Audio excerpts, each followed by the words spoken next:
네, 오늘 이 새벽에 하나님께서 저희에게 주신 말씀은 마가복음 13장 28절부터 37절까지의 말씀입니다.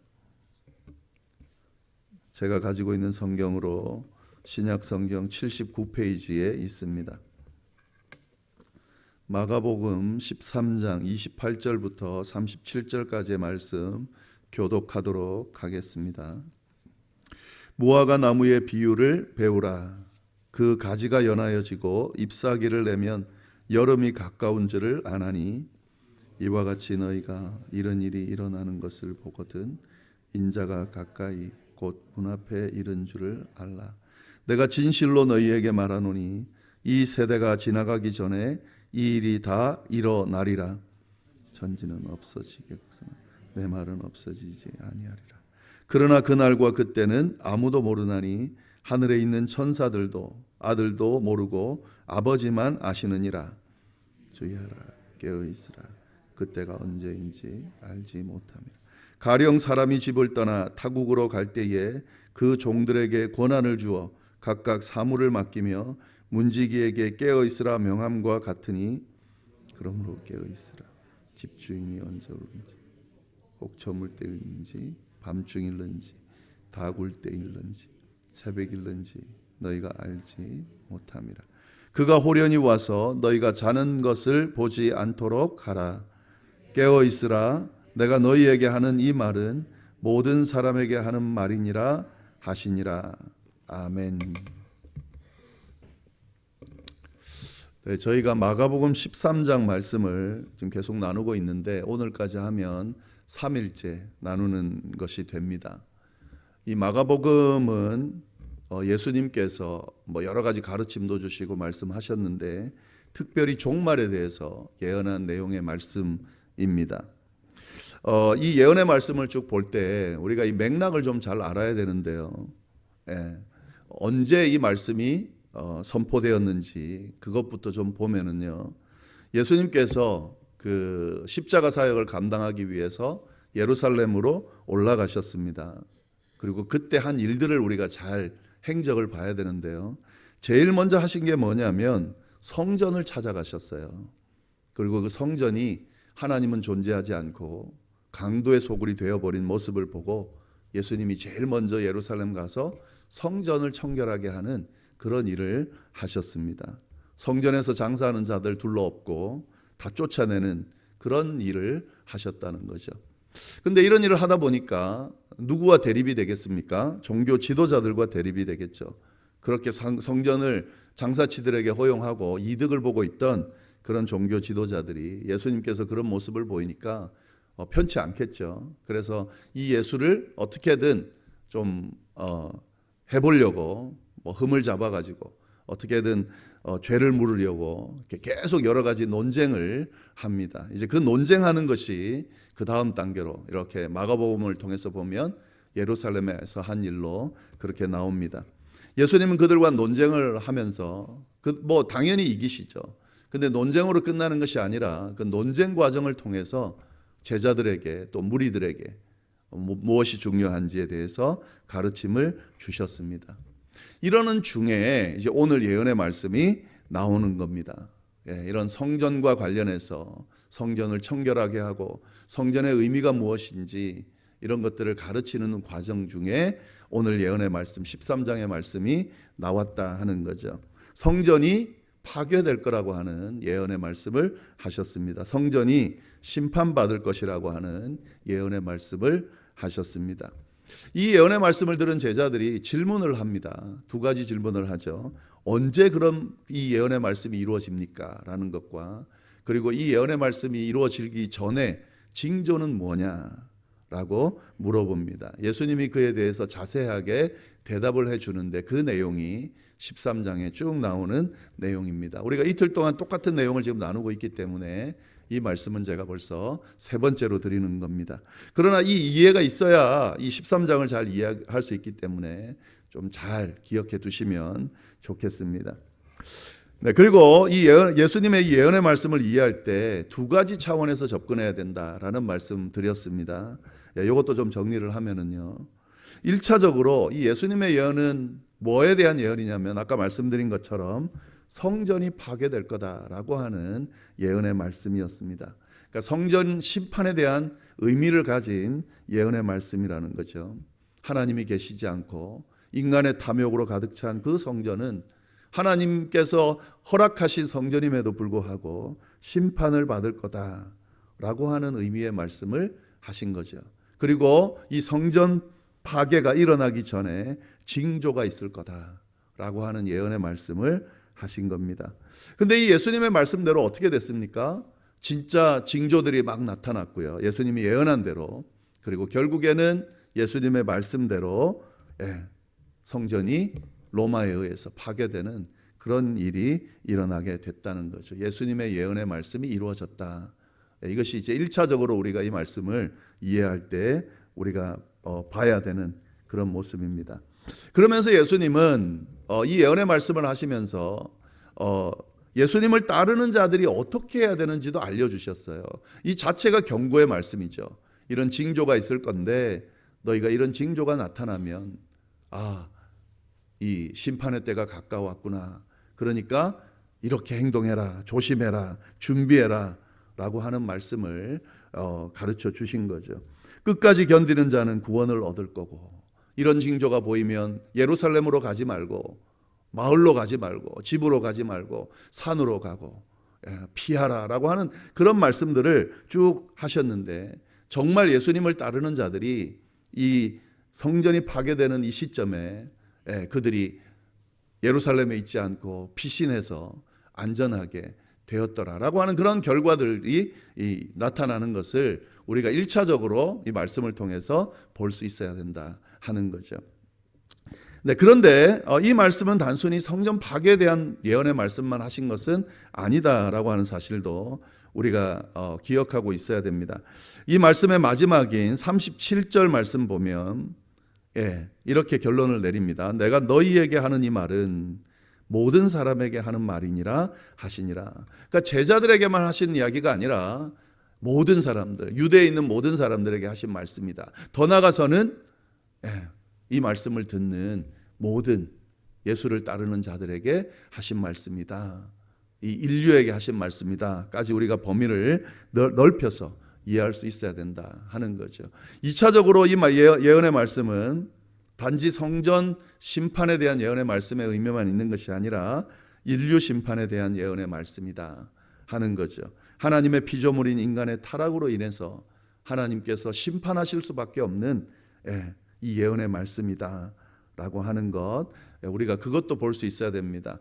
그래서 우리는 이미 성전 심판의 결과가 나온 이후의 사람들이기 때문에요, 우리는 2차적으로 이 말씀을 이해할 수 있어야 된다 하는 거죠.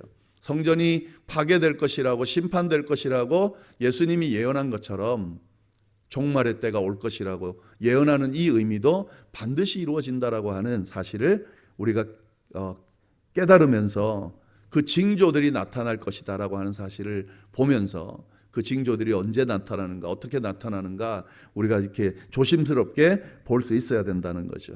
그리고 종말의 때에 어떻게 행동할지 예수님이 알려주셨잖아요. 이 말씀을 우리가 적용하면서 종말의 때를 준비하는 그런 모습을 가져야 된다 하는 겁니다. 네, 오늘 말씀 이제 나머지 말씀인데요, 같은 맥락입니다. 이런 맥락에서 보면은 예수님이 어떤 말씀을 하시냐면 먼저 무화과 나무 비유의 말씀을 하십니다. 28절, 29절 이렇게 되어 있습니다. 무화과 나무의 비유를 배우라. 그 가지가 연하여지고 잎사귀를 내면 여름이 가까운 줄을 아나니 이와 같이 너희가 이런 일이 일어나는 것을 보거든 인자가 가까이 곧 문 앞에 이른 줄을 알아라. 무화과 나무의 비유라는 게 뭐냐면, 무화과 나무를 보면 무화과 나무가 보통 3, 4월에 잎사귀가 난다 그래요. 그래서 잎사귀가 날 때쯤 보면 나뭇가지가 연해지고 잎사귀가 납니다. 그러면 그때가 3, 4월입니다. 그러면 3, 4월에 잎이 난다라고 한다면 이제 곧 몇 달만 지나면 여름이 오는 거다라고 자연의 법칙을 통해서 알 수가 있다는 거죠. 그래서 여름이 온다라고 하는 건 심판의 때라는 의미를 두고 본다면 잎사귀가 나는 것으로 보고 여름이 곧 오겠구나. 그러니까 이제 추수할 준비를 해야 되겠구나. 뭐 이렇게 준비할 수가 있다는 거죠. 마찬가지입니다. 이 종말의 때도 마찬가지다 하는 거죠. 징조가 예수님이 말씀하신 그 징조들, 종말의 징조들이 나타나면 그 심판의 때가 곧 임할 거다라고 하는 사실을 우리가 생각하면서 준비해야 된다라고 하는 말씀을 하시는 겁니다. 근데 예수님께서 보시면은요, 30절 말씀을 이야기를 하십니다. 내가 진실로 너희에게 말하노니 이 세대가 다 지나가기 전에 이 일이 일어나리라. 여기서 이 세대라는 것은 예수님과 당시에 같이 있던 세대죠. 그래서 그 세대가 지나가기 전이라고 하는 건 그 세대 사람들이 살아있을 때를 말한다면 한 40년, 30년, 40년 본다면 그 안에 일어날 거다라고 예언한 것과 같은 거죠. 근데 정말 그렇게 일어났죠. AD 70년에 일어났으니까요. 40년이 못 돼서 정말 예수님의 말씀대로 그 세대가 지나가기 전에 이 일이 일어났다 하는 거죠. 이건 성전 심판에 대해서는 예언의 말씀으로 이루어진 것으로 우리가 연결해서 볼 수가 있습니다. 그러나 종말의 때를 생각한다고 하면 그때는 언젠가, 그때는 모른다라고 예수님이 분명하게 이야기를 해주십니다. 성전 심판도 대충 언제다라고 했지 언제 일어난다고 말씀하지는 않으셨어요. 정확한 때를 말씀해 주시지는 않으셨습니다. 32절 보시면은 그러나 그날과 그때는 아무도 모르나니 하늘에 있는 천사들도 아들도 모르고 아버지만 아신다. 언제 그 일이 일어날지 예수님도 모른다는 거죠. 대충 그때쯤 일어날 거고 징조가 일어나고 있기 때문에 그 징조로 인해서 언제쯤 일어날 거다 추측할 수 있을 뿐이지 언제 일어나는지는 정확히 모른다라고 예수님이 분명히 말씀해 주셨습니다. 우리가 이 말씀을 잘 기억을 해야 되겠죠. 왜냐하면 언제 예수님이 오신다 날짜를 이야기하는 사람들이 있습니다. 근데 참 안타까운 거는 거기에 현혹되는 사람들이 의외로 많다고 하는 거예요. 왜냐하면 그래야 준비가 확실해서 그런 건지 예수님이 언제 오신다더라. 성경에 나오는 숫자들을 막 계산해 가지고 언제다 이렇게 말하는 사람들이 있습니다. 그 사람들 언제다 하면 그냥 거짓이라고 생각하면 됩니다. 왜냐하면 예수님이 분명히 자신도 모른다 그랬거든요. 아버지만 아신다 그랬습니다. 예수님의 말씀이 버젓이 있는데 언제다 말하는 건 그건 예수님의 말씀을 기만하는 거죠. 요즘엔 그런 일도 없지만 하도 온다 그랬다가 안 오고 그게 반복되다 보니까 이제는 쏙 들어갔지만 혹시라도 이런 이야기들이 들리면 예수님의 말씀을 기준으로 전혀 거짓이라는 것을 그렇게 생각하면 되겠습니다. 근데 핵심은 뭐냐면 언제인지는 모르는데 징조가 나타난다라고 하는 것. 그 다음에 또 한 가지 더는 31절 말씀이죠. 천지는 없어지겠으나 내 말은 없어지지 않는다. 그러니까 예수님의 말씀은 반드시 이루어진다라고 지금 강조하고 있는 거죠. 심판에 대한 예언의 말씀이 언젠지는 모르지만 반드시 이루어질 거다. 성전 파괴에 대한 예언의 말씀이 1차적으로 예수님의 말씀처럼 이루어진 것처럼 종말의 때에 대한 예수님의 이 말씀이 심판에 대한 이 말씀이 언제 일어날지는 모르지만 반드시 이루어진다 하는 거죠. 우리 믿는 사람들은 이 말씀을 믿고 이 말씀을 붙들고 종말의 때가 반드시 올 거고 심판의 때가 반드시 올 거라고 생각하고 우리가 맞이할 수 있고 준비할 수 있어야 한다는 거죠. 이 말씀을 통해 우리가 이걸 깨달을 수 있는데 자 그러면서 예수님께서 이런 종말의 때는 반드시 오는데 어떻게 해야 되는가라고 하는 말씀을 분명하게 알려주고 있습니다. 33절 말씀 보면 주의하라 깨어 있으라 그때가 언제인지 알지 못하느니라. 어떻게 해야 되는가? 한마디로 깨어 있으라 하는 거죠. 종말의 때가 임할 텐데 그게 언제 올지 모르기 때문에 항상 준비하고 있으라는 거죠. 이 깨어 있으라라고 하는 이 의미가 어떤 것인지 우리가 좀 잘 보면 좋겠는데요. 여기서 보시면은 이 예를 하나 듭니다. 가령 사람이 집을 떠나 34절 타국으로 갈 때에 그 종들에게 권한을 주어 각각 사물을 맡기며 문지기에게 깨어 있으라 명함과 같으니 그러므로 깨어 있으라.